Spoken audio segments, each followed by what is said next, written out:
Bismillahirrahmanirrahim. Assalamualaikum warahmatullahi wabarakatuh. Alhamdulillahirabbil alamin. Wa bihi nasta'inu ala umuri dunya waddin. Wassalatu wassalamu ala asrofil anbiya'i wal mursalin sayyidina Muhammadin wa ala alihi wa ashabihi ajma'in, amma ba'd. Nah, pertama-tama marilah kita panjatkan puji syukur kita kehadirat Allah Subhanahu wa ta'ala atas segala limpahan rahmat dan juga karunia-Nya, sehingga kita masih diberikan kesehatan untuk melakukan segala aktivitas, dan yang paling utama ialah nikmat iman wal Islam. Dan yang kedua kalinya, tak lupa kita haturkan sholawat beserta salam kepada baginda Rasulullah Sallallahu Alaihi Wasallam sebagai penutup para nabi dan juga yang telah membawa umat Islam dari alam yang gelap gulita atau jahiliyah menuju alam yang terang benderang seperti sekarang ini. Baiklah, pada kesempatan kali ini saya Mujibur Rahman, mahasiswa ilmu politik FISIP Universitas Muhammadiyah Jakarta. Jadi pada kesempatan kali ini saya akan membahas tentang anak-anak tangga dalam memahami Islam. Jadi berdasarkan pada judul yang telah saya sebutkan tadi, berdasarkan tema tersebut, jadi kita akan membahas, tentunya sebagai gambaran kita ialah sebuah anak tangga. Tentunya anak tangga itu adalah sebuah tahapan-tahapan bagaimana kita dapat mencapai sebuah tujuan. Nah, jadi di sini kita akan membahas tentang apa sih atau bagaimana tahapan-tahapan dalam mengenal Islam. Jadi dalam upaya kita mengenali Islam atau memperkenalkan Islam, baik itu terhadap masyarakat awam kepada anak-anak maupun yang lainnya, itu harus memiliki tahapan-tahapan. Sebagaimana anak tangga, tentu kita tidak akan mungkin dari anak tangga satu menuju kepada anak tangga yang kelima. Tentunya kita harus berjalan sesuai urutan dari anak tangga 1, 2, 3 sampai seterusnya. Jadi ketika kita mencoba untuk melewati satu atau dua anak tangga tersebut, maka ini akan terjadi sebuah pola yang salah. Karena apa? Karena kita tidak melewati beberapa anak tangga yang harusnya kita lewati tersebut. Nah, jadi agar kita tidak salah kaprah dalam memahami Islam ini, tentu kita harus memahami tentang bagaimana urutan-urutan ataupun anak tangga yang harus kita lewati guna memahami Islam secara utuh. Nah, untuk memahami Islam tersebut, tentu ini bukanlah suatu hal yang mudah tentunya, karena sebagaimana perkembangan zaman hari ini, kita bisa belajar dari ustaz, dari Google, YouTube dan lain sebagainya. Tentu banyak orang yang mengambil pembelajaran atau mempelajari Islam tersebut dari berbagai macam hal atau dari berbagai macam sisi. Nah, tentu di sini tidak ada persoalan kita mau belajar dari mana, akan tetapi alangkah baiknya ketika kita sudah mengetahui bagaimana pola, sistem atau urutan-urutan dalam upaya kita memahami atau mengenali Islam tersebut. Dengan kita mengetahui bagaimana urutan-urutan semestinya kita dalam mempelajari Islam atau dalam mengenal Islam, tentu ini akan menjadi suatu kesinambungan, terjadi sebuah kesinambungan supaya ke depan tidak ada lagi sebuah kesalahan ketika kita membahas tentang Islam atau pola keislaman kita itu sudah benar-benar terjamin, dikarenakan kita sudah memahami konteks dari dasar sampai kemudian kita bisa memahami Islam secara utuh. Nah, jadi di sini sebagai seorang Islam, sebagai seorang Muslim, ini adalah pola yang harus kita ketahui bersama, di mana dalam mempelajari sebuah sesuatu apapun itu, jadi harus sesuai dengan urutannya. Bukan hanya dalam kita mempelajari Islam sebenarnya, tetapi di sini kita akan lebih membahas kepada bagaimana kita mempelajari Islam. Jadi kenapa kemudian kita harus mempelajari Islam tersebut sesuai dengan anak-anak tangga tersebut atau sesuai dengan urutannya. Sebagaimana misalkan dalam wudhu, misalkan itu pada akhir itu ialah tertib, yaitu sesuai dengan urutannya. Artinya apa yang pertama itu diutamakan dan sesuai dengan urutannya. Nah, jadi begitu kurang lebihnya. Jadi kita dalam memahami Islam tersebut itu kita tidak boleh langsung kepada poin akhir, dikarenakan ini akan menyebabkan sebuah kesalahan ketika kita mengenal Islam. Misalkan Islam itu begini begitu dan lain sebagainya, itu tidak akan mencapai sebuah kesempurnaan, dikarenakan ada sebuah pembelajaran penting di awal yang telah kita lewati. Maka dari itu, ketika kita mencoba untuk melalui beberapa anak tangga tersebut, kita menuju anak tangga terakhir misalkan, maka di situ akan terjadi sebuah kekeliruan.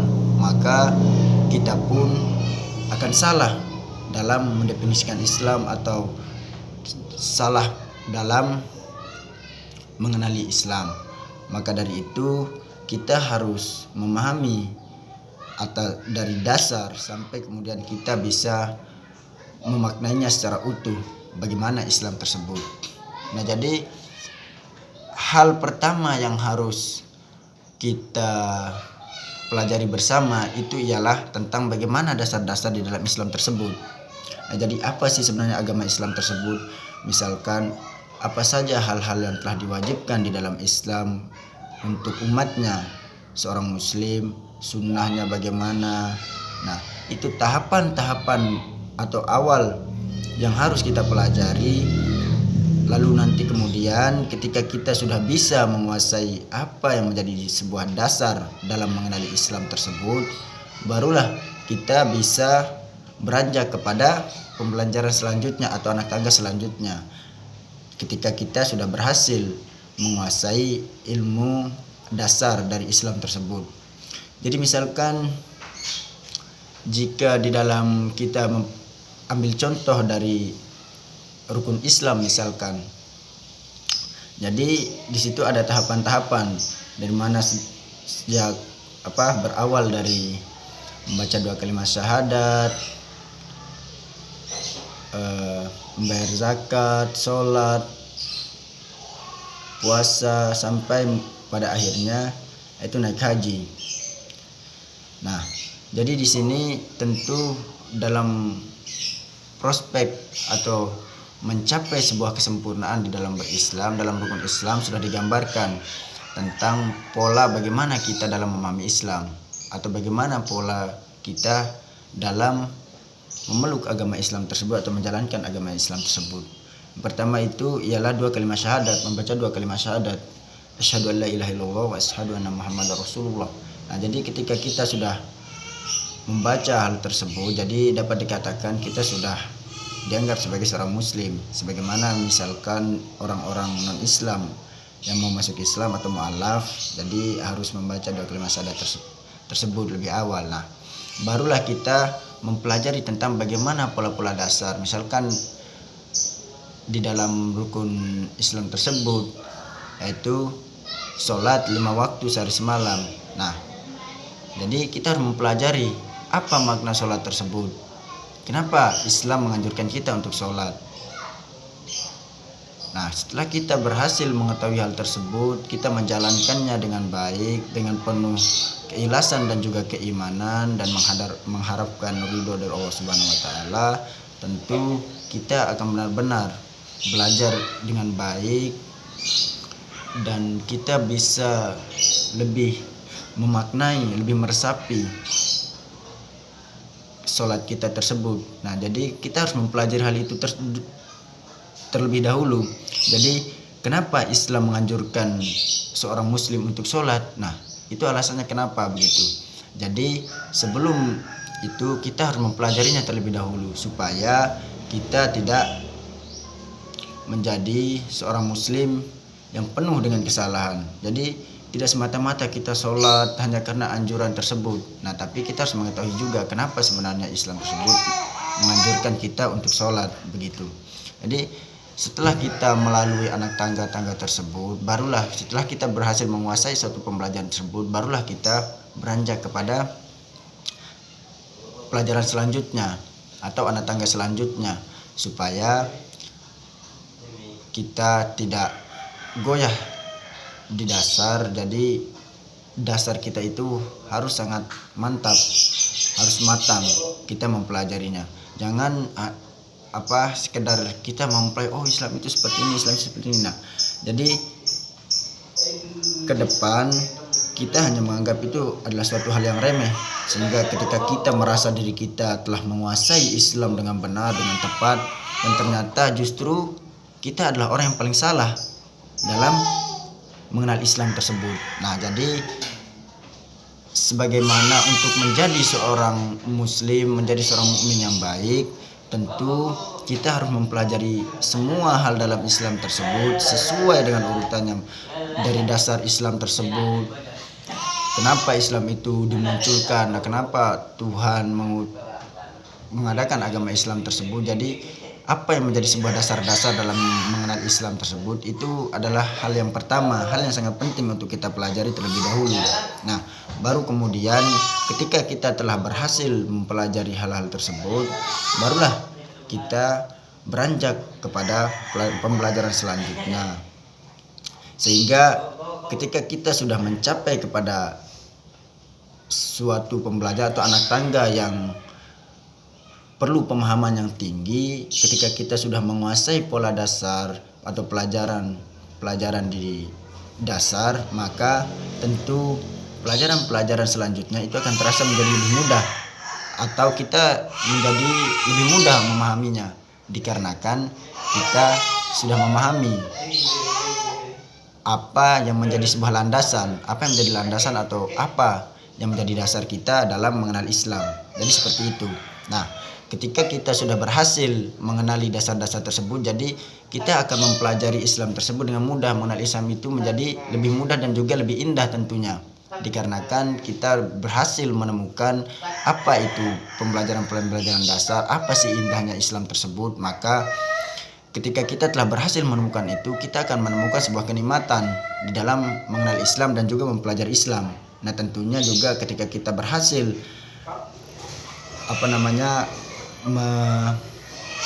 mempelajari ataupun menguasai nanti pada akhirnya, nah tentu ini menjadi hal yang sangat luar biasa bagi kita, sebuah kenikmatan,